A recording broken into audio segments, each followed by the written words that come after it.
time winner. One time winner din. At saka kaunting kwento sa inyo. O yan, makita nyo yan na medyo nag-i-stretching ulit ako ng manok. So napaka-importante kasi niyan pag i-stretching ng manok tsaka pagmamasahe ng mga muscle. So parte yan ng pagkukondisyon at saka pag-aalaga. So dapat sanay yung kung gagawa ka ng ganyan, dapat sanay din yung manok mo na minamasahe. Kasi kung malapit ng laban, saka mo pa lang siya imamasa-masahe, baka maging cause yun ng pamimilay-milay ng manok. So dapat siya, umpisa pa lang ng paprikon mo, ginagawa-gawa mo na siya para hindi maninibago yung manok. So kahit na masamasahihin mo siya malapit na yung laban, hindi na maninibago yung kondisyon ng katawan. So ayan nga yung mga, ito lang yung kukwento ko, yung aming mga tinraining na manok pinuntahan dito ng financier. So inilaban nila mga ano yun, mga pangit yung pagkakapungos, pangit yung hilatsan ng balahibo kasi talagang ang lalabanan kasi ng financier is ulutan. So ang mga inihanda lang talaga namin is mga pang ulutan na manok, yung parang hindi para bang madaling ulutan kasi nga pangit ang itsura. So ayun, nakatatlong panalo naman.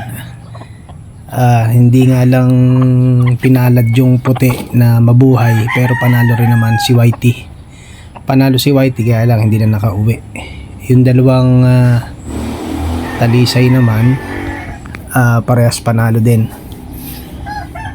So okay naman, at least yung pinaggagawa ko may nagiging resulta naman. Nagbibigay naman ng magandang record at saka magandang resulta sa laban. So ganun pa lang, ganun lang yung ano natin yun. Hindi naman tayo sumasabong na ng dire-diretso. So financier na lang ang bahala kasi nga medyo concentrate tayo sa pagkakambing. So kung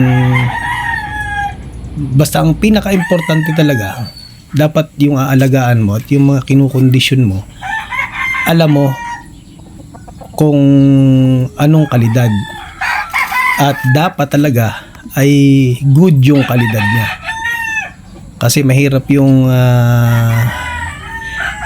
yung yung mga materialis na pinanggalingan mga bigay-bigay lang, hingi-hingi na hindi natin alam kung yung binigay ba sa atin o proven ba yung lahi.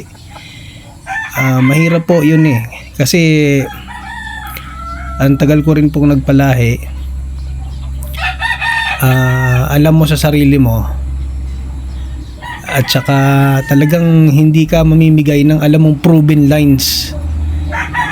Kumbaga mga proven lines, talagang may bigyan ka man yan, pilim-pili lang din talaga.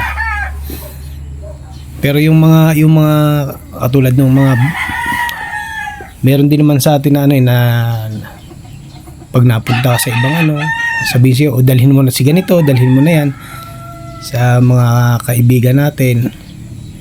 So pagdala natin, hindi naman tayo nakakasiguro kung bakit ipinadala sa atin. Yun ba trusted ba yung pinadala na yun? Yung binigay ba nun trusted kahit pag gaano siya kaganda? Mahirap.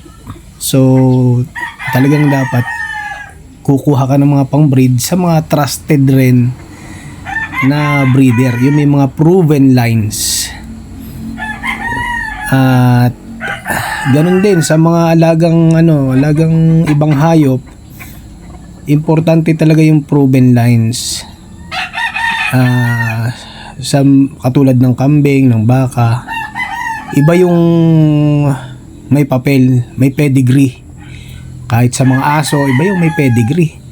Na alam mo talagang proven yung lahi niya. Maganda yung lahi niya, okay yung pinanggalingan niya.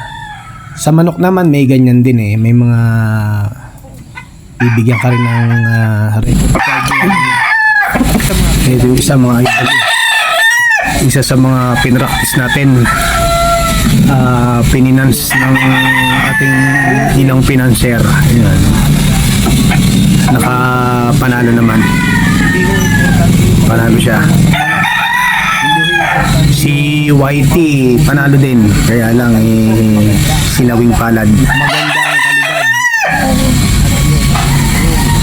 Ito pa isa, mga idol. Yan. Winner din siya. Panalo din siya. Kasama siya ni YT na nanalo. Yung mga tinraining na ating mga kinondisyon,